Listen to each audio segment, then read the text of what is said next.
Okay, so I've already cut the plastic and the sellotape off to not have you guys put through having to watch me try and struggle with the box. This is going to be my first time opening it, so let's have a look at 99 Ninja. Ooh. So we've got some of the boxes, some paper wrapped, some plastic wrapped by the looks of it. I think what I'll do is, perhaps this was the spare one. I'll take these out of the box. So there's 20 copies in here that will be used for play at UK Games Expo. Also got some spare cubes. There's a bit of an issue finding exactly the right colour cubes in time. So yeah, got plenty of black and red ones, and I have some white ones coming separately. So let's move this box out of the way and take a look at one of these. The final one will be the same size as Micro Dojo. I think I have a Micro Dojo box here somewhere, but not to hand. So this one's just a little bit thicker just because of the template that the factory had in stock at the time. Let's take a little look. I have some scissors here somewhere.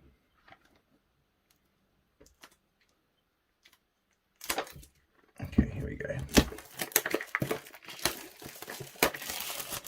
I think the front of the box is looking really nice, and the back, this is pretty much what we're going to get for the final. You know, the barcode and the markings and everything's correct. This may change.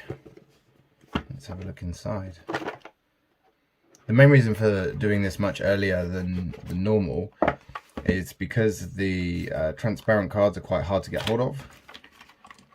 They can be quite difficult to produce, so let's get these different coloured cubes out of the way. So we've got the rulebook,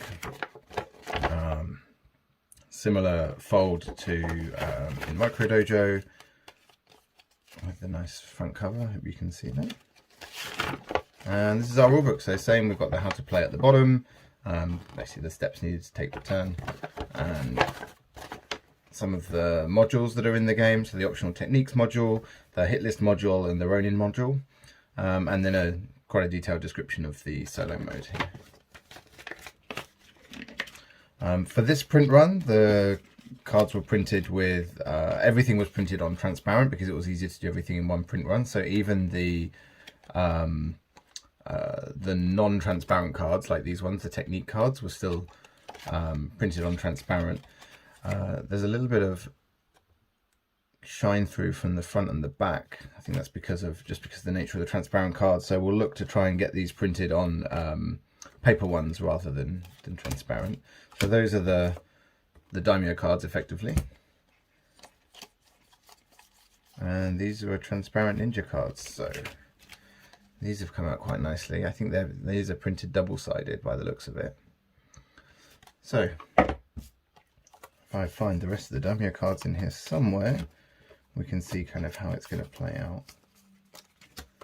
But yes, with these cards laid out, I'm hoping this is in shot.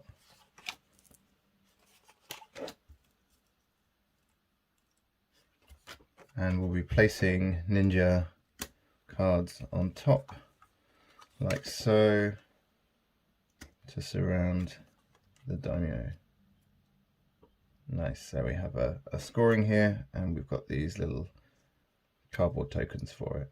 Yeah, I think the paper cards are going to be required to stop these sliding around quite so much on the table. But yeah, the transparency is pretty good. It's nice and clear to see which ninjas are underneath. There's little symbols in the corner to show which clan they're from, for anyone with difficulties sort of differentiating between the different coloured clans. And the samurai, you'll notice we've got little, or perhaps you might not see, we've got little markers on the samurai as well, which is for use in one of the modules. Great. So these are our tokens. And the board. So as we've changed the board a little bit since the earlier game, the board is actually just one piece now that fits in the box rather than a folding board. We might look at whether it's possible to do a folding board if we want to add sort of more things to it, particularly with the solo mode. At the moment, there's just a reminder and everything else is pretty much the same. Maybe that we can look at doing some double layer on the boards to make the cubes fit nicely. But if I get some of the cubes out for now, you'll see how it's going to fit onto the game. Here I have my spare white cubes. So let's take a white one out here and a black one. So this is our scoring track. And the colours on these cubes look really nice and clear to keep track of score and what's going on. So that's everything. That's our samples for 99 Ninja. They'll be at UK Games Expo and they'll be making their way out to publishers and reviewers to look at before the launch in October. Hope you enjoyed.